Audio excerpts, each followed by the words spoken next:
안녕하세요. 오늘도 이렇게 새벽에 깨워주신 하나님께 감사드리며 또 조영식 집사님의 기도로 새벽 기도회를 시작하도록 하겠습니다. 하늘에 계신 아버지시여, 오늘도 어김없이 주님께 이렇게 기도 올릴 수 있게 하여 주셔서 감사하옵나이다. 오늘도 주의 뜻대로 살 수 있도록 저희가 귀한 말씀을 마음속에 새길 수 있도록 하여 주옵소서. 거룩하신 성령 하나님의 인도하심으로 우리 구주 예수 그리스도의 이름으로 아버지 여호와 하나님께 귀한 말씀을 구하옵나이다. 아멘. 아멘. 네, 감사합니다. 오늘은 사도행적 38장 옥에 갇힌 바울 첫 번째 부분을 살펴보도록 하겠습니다.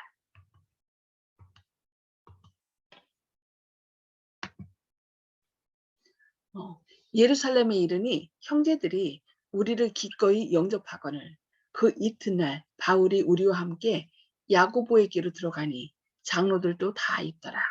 이 기회에 바울과 그의 동료들은 예루살렘의 사업을 맡은 지도자들에게 유대 형제들 중에 있는 가난한 사람들을 부양하기 위하여 이방인 교인들이 보낸 연금을 공식적으로 전달하였습니다. 이 연금을 모으기 위하여 사도와 그의 동역자들은 많은 시간과 애타는 생각과 끈질긴 수고를 아끼지 않았습니다. 예루살렘 장로들의 기대보다 훨씬 많은 금액은 이방 신자들의 큰 희생과 극심한 궁핍함을 나타내는 것이었습니다. 이 자원하여 드린 연금은 세계적으로 하나님의 조직된 사업에 대한 이방 신자들의 충성의 표심으로 모두 감사하는 마음으로 받아야 하였으나 바울과 그의 동료들이 보기에는 지금 그들 앞에 서 있는 사람들 중에서까지라도 선물을 드리게 한 형제다운 사랑의 정신에 감사하지 않는 어떤 자들이 있는 것이 명백하였습니다. 이방인 중에 복음 사업을 행한 초창기에 예루살렘의 지도적인 형제들 중 어떤 이들은 이전의 편견과 사고의 습관에 매달려 바울과 그 동료들에게 기쁜 마음으로 협력하지 아니하였습니다.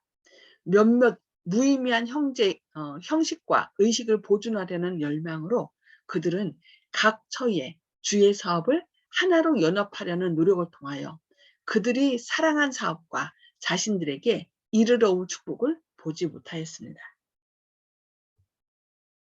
그들은 비록 그리스도 교회의 최대 이익을 보호하고자 하였으나 발전하는 하나님의 섭리와 보조를 같이 하는데 실패하였고 인간의 지혜로 교역자들 주위에 많은 불필요한 제재를 가하고자 시도하였습니다. 이리하여 먼 지방에서 일하는 일꾼들이 당하는 변화되는 환경과 특수한 필요를 친히 알지 못하면서도 그들은 이 분야에 종사하는 형제들에게 어떤 특정한 활동 방법을 따르라고 명할 수 있는 권리를 가졌노라고 주장하는 한 무리가 생겨났습니다. 그들은 마치 복음 전도의 사업이 그들의 의견과 일치하게 발전되어야 하는 것처럼 느꼈습니다.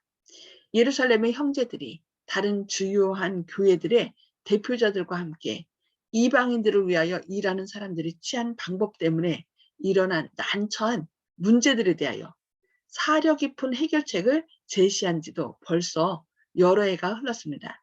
예루살렘 총회가 있었고 그 다음에 계속 사도 바울이 또 사도 바울과 많은 사도들이 나가서 이제 선교 여행을 하면서 증거를 했죠. 그러니까 그 시간이 한참 지난 거예요. 이 회의의 결과로 형제들은 할례를 포함한 어떤 의식과 습관들에 관하여 교회들에게 명확히 권고하는 일에 연합하였습니다. 또한 형제들이 연합하여 바나바와 바울을 모든 신도들의 충분한 신임을 받을 만한 일꾼들로 그리스도 교회들에게 추천한 것도 이 총회에서였습니다. 이 회의에 참석한 사람들 중에는 이교 세계에 복음을 전파하는 일을 전담한 사도들이 취한 활동 방법에 대하여 신랄하게 비평을 가한 사람들이 있었습니다. 그러나 회기 동안에 하나님의 목적에 대한 그들의 견해가 넓어져서 그들은 전체 신자의 연합을 가능하게 하는 현명한 결정을 내리는데 형제들과 연합하게 되었습니다. 그러나 그 후 이방인 중에서 회개하는 사람들이 신속하게 증가하는 사실이 분명하게 되었을 때 예루살렘의 지도적 형제들 중에서 몇몇 사람들은 바울과 그의 동료들의 방법에 대하여 그들이 이전에 가졌던 편견을 새로이 품기 시작하였습니다. 이러한 편견은 세월의 흐름에 따라 굳어져서 마침내 어떤 지도자들은 복음 전도 사업이 그들 자신의 의견에 따라 진행되어야 한다고 결정하였습니다. 그러니까 기득권이죠. 우리는 예수님을 먼저 알았고 또 지도적인 위치에 따랐기 때문에 이제 새롭게 시작한 사람들은 자신의 의견을 따라야 된다라는 것입니다. 만일 바울이 그들이 주장하는 어떤 정책에 그의 방법을 일치시킨다면 그들은 그의 사업을 승인하고 지지할 것이나 그렇지 않으면 바울이 이제 그들의 주장을 따르지 않으면 바울의 사업을 더 이상 호의를 가지고 우러러보거나 지원을 허락할 수 없다는 것이었습니다. 이게 참 교회에 분열을 가져오는 일이죠. 이 사람들은 하나님께서 당신의 백성들의 교사이므로 당신의 사업에 종사하는 모든 교역자들은 직접 지도를 받기 위하여 인간을 바라볼 것이 아니라 거룩한 지도자를 따르는 개인적인 경험을 얻어야 하며 그분의 일꾼들은 인간의 의견이 아닌 거룩하신 분의 형상을 쫓아 꼴지움을 받아야 한다는 사실을 망각하였습니다. 이게 참 안타까운 사실이죠. 그러니까 내가 지도자니까 나의 뜻을 따라야 된다라고 하는 거예요. 모든 사람이 우리의 지도자들의 지도자인 누굴 바라봐야 돼요? 예수님을 바라보고 예수님의 형상으로 꼴짐을 받아야 되고 또 이렇게 하나님 뜻을 따라야 되는데 그것보다 우리가 먼저 믿고 이렇게 했으니까 우리의 뜻을 따라야 된다라고 얘기를 하는 거예요. 그래서 로마서 10장에 보면은 그 유대인들에 대해서 뭐라 했냐면 자신의 의를 세우기 위하여 하나님의 의에 복종치 아니하였다라는 그런 말씀이 있는데 너무 안타까운 일입니다. 혹시 우리도 내 뜻을 주장하기 위하여 하나님의 뜻을 저버리지 않는지 우리 자신을 한번 돌이켜 봐야 되겠습니다. 사도 바울은 그의 목회 사업에서 지혜의 권하는 말로 하지 아니하고 다만 성령의 나타남과 능력으로 백성들을 가르쳤습니다. 그가 선포한 진리는 성령이 그에게 나타내신 것입니다. 성령은 모든 것 곧 하나님의 깊은 것이라도 통달하시느니라. 사람의 사정을 사람의 속에 있는 영 외에는 누가 알리요. 이와 같이 하나님의 사정도 하나님의 영 외에는 아무도 알지 못한다고 이렇게 말씀하고 있습니다. 우리가 이것을 말하거니와 사람의 지혜에 가르친 말로 아니하고 오직 성령의 가르치신 것으로 하니 신령한 일은 신령한 것으로 분별하느니라고 바울은 선언하였습니다. 바울은 그의 전 목회 사업을 통하여 직접 하나님의 지도를 구하였습니다. 그러니까 자신의 뜻을 구하고 어떤 사람의 인간 지도자의 뜻을 구하는 것이 아니라 그들 위에 지도자의 지도자 대신 하나님의 지도를 직접 구하였다는 것입니다. 우리도 때로 사람을 기쁘게 하기 위하여 사람의 뜻을 따르는 때가 있는데 이 바울이 한 것처럼 우리의 전 생애 동안 직접 하나님의 지도를 구하는 그렇다고 지도자들을 무시하라는 것이 아닌데 지도자들의 뜻을 우선시하는 것보다 하나님의 뜻을 더 우선시하는 지도를 구하는 그런 저희의 삶이 되어야 되겠습니다. 동시에 그는 예루살렘 총회의 결정에 맞도록 일하고자 매우 주의하였으므로 그 결과 교회들은 믿음이 더 굳어지고 수가 날마다 더하였다고 말씀합니다. 그리고 이제 어떤 이들이 자기를 흡족하게 동정하지 않았음에도 불구하고 바울은 이 기회에 그가 유대 장로들 앞에 바칠 수 있었던 관대한 연금에서 나타난 바와 같은 충성과 관용과 형제다운 사랑의 정신을 그가 회개시킨 사람들에게 나타내게 함으로써 그의 의무를 다하였음을 의식하고 위안을 얻었다고 이렇게 말씀하고 있습니다. 바울은 예물을 드린 후 하나님이 자기의 봉사로 말미암아 이방 가운데서 하신 일을 낱낱이 고하였습니다. 이와 같은 사실에 대한 자세한 설명은 모든 사람들, 더욱이 의심하였던 사람들의 마음에까지 그의 수고에는 하늘의 축복이 함께했다는 확신을 가져왔습니다. 그러니까 선교 여행을 마치고 예루살렘에 가서 그 지도자들 앞에 그 하나님이 역사하신 그 역사를, 선교 봉사를 이렇게 결과를 보고했던 것입니다. 간증을 한 거죠. 하나님께서 이렇게 역사하셨습니다. 저희가 듣고 하나님께 영광을 돌렸다. 그들은 이 사도가 취한 활동 방법에는 하늘의 인이 찍혀져 있다는 것을 느꼈다라고 말씀하고 있습니다. 그들 앞에 드린 너그러운 연금은 이방인들 중에 세운 새로운 교회들의 충성스러움에 관한 사도의 증언에 무게를 더하였습니다. 그러니까 말만 한 것이 아니라 그들이 헌신하였던 그 헌금까지 이렇게 같이 드렸기 때문에 그 바울의 간증을 더 힘있게 했다는 것이죠. 예루살렘의 사업을 책임진 사람들 가운데 포함된 자들 중에서 독단적인 통제 방법을 채택할 것을 주장하던 사람들이 바울의 봉사를 새로운 빛 가운데서 보고 자신들의 행위가 그릇되었으며 그들이 유대인의 습관과 유전에 속박되어 그리스도의 죽으심으로 유대인과 이방인 사이에 맡겼던 담이 헐린 사실을 깨닫지 못하여 복음 사업을 크게 방해하였음을 깨닫게 되었습니다. 그러니까 자신들이 자신의 어떤 지도력이 이를 것을 생각해서 이제 이 바울에 대하여 이제 편견을 갖고 있었다는 것이죠. 그것을 이제 그들이 조금씩 깨닫게 됩니다. 오히려 자신들의 뜻이 복음 사업을 방해했다는 것을 깨닫게 됐다는 것입니다.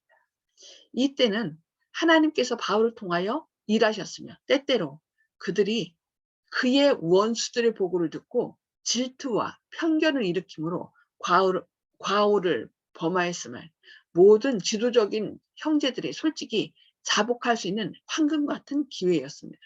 그러니까 사도 바울이 그 복음 선교를 이제 결과 보고를 하면서 이렇게 간증할 때 성령의 가르치심이 그들에게 임했던 거죠. 그래서 그들은 어떻게 해야 돼요? 아, 우리가 바울에 대하여 오해하였구나. 그것을 느낀 기회였다는 거예요. 그러나 그들은 해를 입은 사람을 공정하게 취급하려는 노력으로 연합하는 대신에 기존의 편견에 대하여 바울이 크게 책임을 져야 한다는 생각을 아직도 그들이 품고 있음을 나타내는 권고를 그에게 하였다고 말씀하고 있습니다. 그래도 우리가 어떻게 해야 된다? 권고를 해야 된다. 그들은 불만을 품은 사람들에게 그들이 잘못되었음을 지적해 주려고 노력함으로써 그를 옹호하기 위하여 굳게 서지 않고 오히려 그들의 의견으로는 오해의 모든 원인을 제거할 것이라고 여겨지는 노선을 따르도록 그에게 권면함으로써 타협을 짓고자 노력하였다. 잘못한 사람들을 어떻게 해야 돼요? 아, 그것은 당신들이 잘못했습니다 하고서 어떻게 바울을 옹호하면서 하나님의 사업을 굳게 서게 했어야 되는데 그러지 않았다는 것입니다. 오히려 누구를? 바울을 권면하려고 했다는 것입니다. 그들은 바울의 증언에 대답하여 말하기를 형제여 그대도 보는 바에 이방인 중에 믿는 자 수만 명이 있으니 다 율법에 열심히 있는 자라. 네가 이방에 있는 모든 유대인을 가르치되 모세를 배반하고 아들들에게 할례를 하지 말고 또 규물을 지키지 말라 한 다음을 저희가 들었도다. 그러면 어찌할꼬? 저희가 필연 그대에 온 것을 들으리니 우리의 말하는 이대로 하라. 그러니까 바울이 모세 율법을 완전 폐했다라고 그들이 생각했다는 거예요. 그러니까 이제라도 어떻게 해요? 당신이 모세 율법을 지키고 있는 것을 이제 우리에게 사람들에게 보이라는 거죠. 서원한 네 사람이 우리에게 있으니 저희를 데리고 함께 결례를 행하고 저희를 위하여 비용을 내어 머리를 깎게 하라. 서원한 것이 맞춰지면은 뭐 이제 서원할 때 머리를 깎고 이런 게 있거든요. 그래서 그러면 모든 사람이 그대에게 대하여 들은 것이 헛된 것이다. 그래도 율법을 지켜 행한 줄로 알 것이라 라고 이렇게 제안한 거죠. 주를 믿는 이방인에게는 우리가 우상의 제물과 피와 목매어 죽인 것과 음행을 피할 것을 결의하고 편지하였느니라 하였다. 예. 총회에서 이거 우상의 제물과 피와 목매어 죽인 것과 음행을 멀리하라고 결의하고 편지함으로 의문의 율법이 더 이상 예수님을 믿는 이방인들을 얽매지 않도록 했던 거죠. 근데 이제 그 오해하는 사람들, 바울이 모세의 율법을 완전히 폐했다라고 그렇게 오해하는 사람들에게 그 오해를 풀기 위해서 바울로 하여금 어떻게 했어요? 결례를 행하고 그걸 따르도록 한 것입니다. 제안한 것입니다. 형제들은 바울이 제시된 방법을 따르므로 그에 관한 거짓 보고에 단호한 반박을 할 수 있게 되기를 바랐다. 그들은 이방인 회심자들에 대한 전번 총회의 결정과 의문의 율법이 여전히 유효하다는 것을 그에게 확증하였다. 그러나 지금 준 충고는 그 결정과 모순되었다. 의문의 율법을 따르도록 그때는 안 했죠. 총회에서. 그런데 지금 하도록 한 거예요. 하나님의 성령께서는 이런 교훈을 주시지 아니하셨으니 이는 소심의 결과였다라고 말씀하고 있습니다.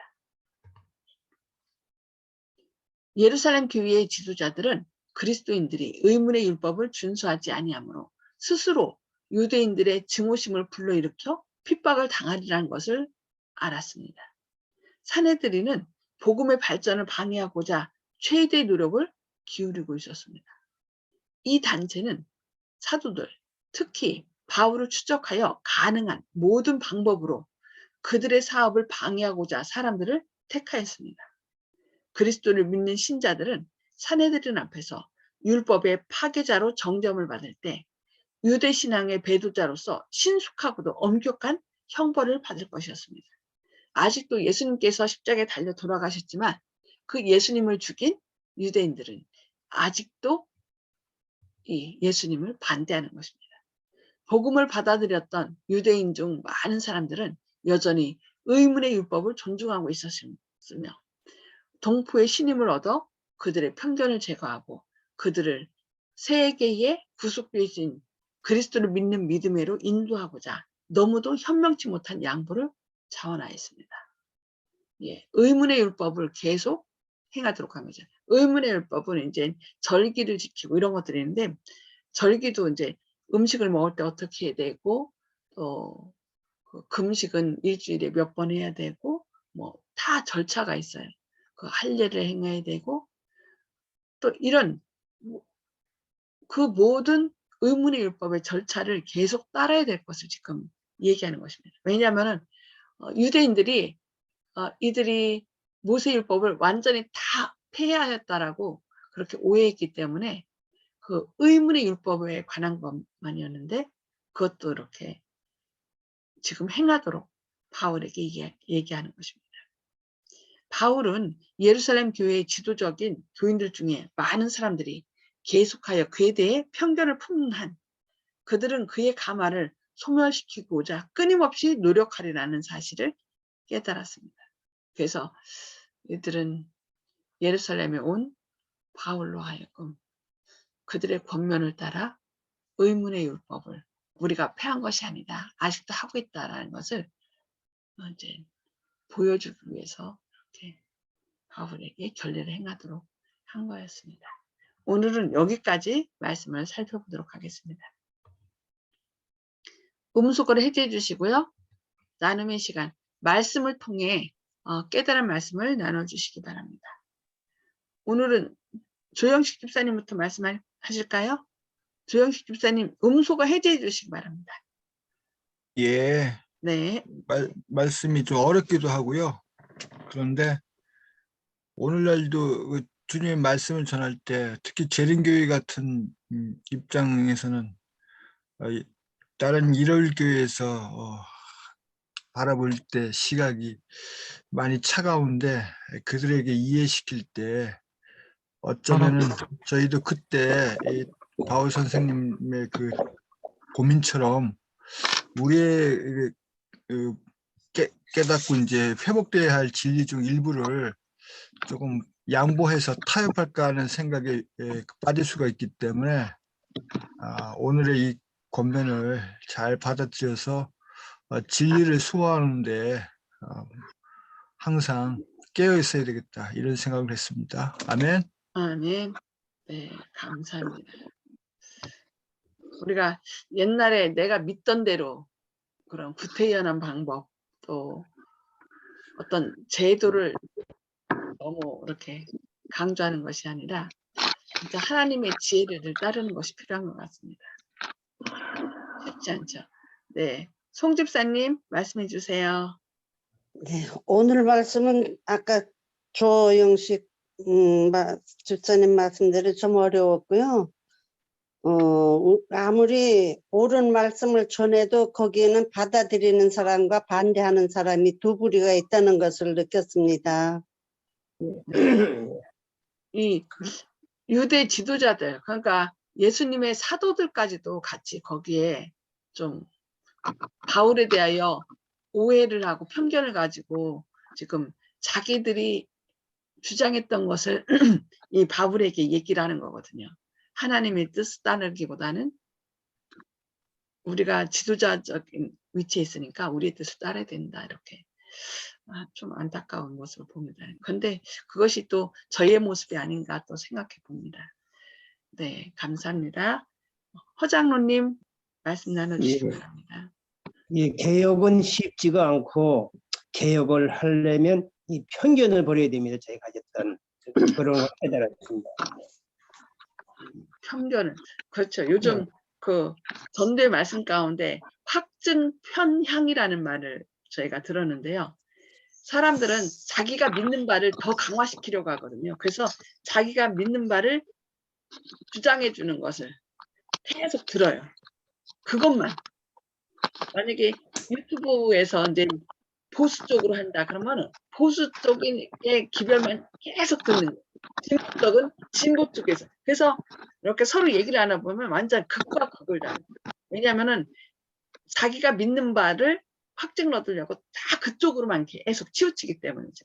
그래서 우리는 그것을 나의 생각을 내려놓고 하나님의 뜻을 따르는, 그러니까 늘 성령의 인도를 받아야 된다는 것이, 그래서 구원받은 사람들은 어린 양이 어디를 인도하든지 따라가는 자라는 말씀을 늘 기억해야 될 것 같습니다.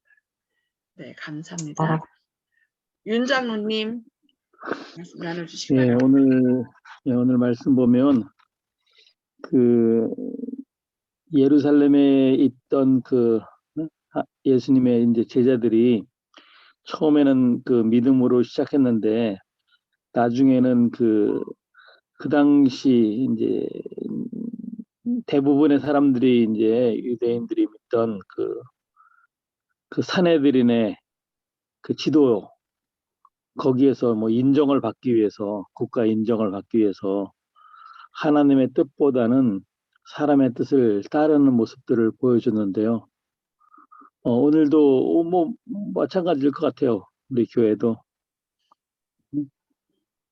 세상 사람들의 다 인정을 받기 위해서 우리가 믿고 있는 하나님의 말씀을 조금 양보할 것인가, 인간의 의견을 따를 것인가, 지혜로운 말을 따를 것인가, 아니면 하나님의 뜻과 성령의 가르침을 따를 것인가 잘 판단해서 또 우리가 하나님의 뜻에 굳건히 설 수 있도록 했으면 좋겠습니다. 아멘. 네, 감사합니다. 네, 저는 이게 바울은 그의 전 목회 사업을 통하여 직접 하나님의 지도를 구하였다는 말씀이 마음에 와닿고, 저도 제 개인의 뜻이나 또 인간의 어떤 지도, 인간 지도자의 지도를 받는 것도 중요해요. 그러나 그것이 하나님 말씀에 기초했을 때, 그래서 이 바울이 그의 전 목회 사업을 통하여 직접 하나님의 지도를 구하였다는 말씀이 제 마음에 와닿으면 나도 바울처럼 늘 하나님의 지도를 내 뜻을 내려놓고 인간의 뜻을 내려놓고 하나님의 뜻을 날마다 구하는 그런 사람이 돼야 되겠다는 결심을 하게 됩니다. 네, 오늘 말씀 좀 어려웠죠. 그러나 이 말씀 하나님의 지도를 구하는 것, 그것이 바로 우리가 해야 할 일이 아닌가 생각합니다. 네, 말씀을 생각하면서 기도하고 또 개인 기도 서로 나누도록 하겠습니다. 기도하시겠습니다. 하늘에 계셔서 저희를 사랑하신 아버지, 오늘도 깨워주시고 주님의 말씀으로 먼저 먹여주시니 감사합니다. 주님, 저희가 주님을 믿고 또 주님의 뜻을 따른다고 하지만 때때로 사람들의 시선을 두려워하여 좀 진리를 타협하고 또 인간의 뜻을 더 따르지는 않았는지, 우리의 자신의 뜻을 따르지는 않았는지 이 시간 저희 자신을 돌이켜보게 하여 주시옵소서. 그리하여 내 뜻을 내려놓고 또 사람에게 잘 보이기 위한 것이 아니라 진정 우리를 창조하시고 구원하신 우리의 아버지 되신 주님의 음성을 따르는 저희들이 되게 하여 주시옵소서. 어린 양이 어디로 인도하든지 따라가는 자가 구원받는 자라 말씀하였사오니 주님, 늘 기쁨으로 주님의 음성을 따르는 저희들 되도록 오늘 또 성령 충만하심으로 저희를 인도하여 주시옵소서. 주님의 크신 사랑과 은혜가 저희의 삶 속에 늘 함께 하셔서 기쁨과 행복이 가득 차게 하시고 또 때로 어떤 어려움이 온다 할지라도 방해를 받는다 할지라도 진리를 또 버리는 타협하는 그런 어리석음을 범치 않는 오늘 하루 되도록 선한 길로 인도하여 주셨기를 바라오며 예수님의 이름으로 간절히 기도드려옵니다. 아멘. 아멘. 감사합니다. 오늘도 주님의 은혜 가운데 승리하시기 바랍니다. 이거 잠시 중지하겠습니다. 이게 잘 안 넘어가서요.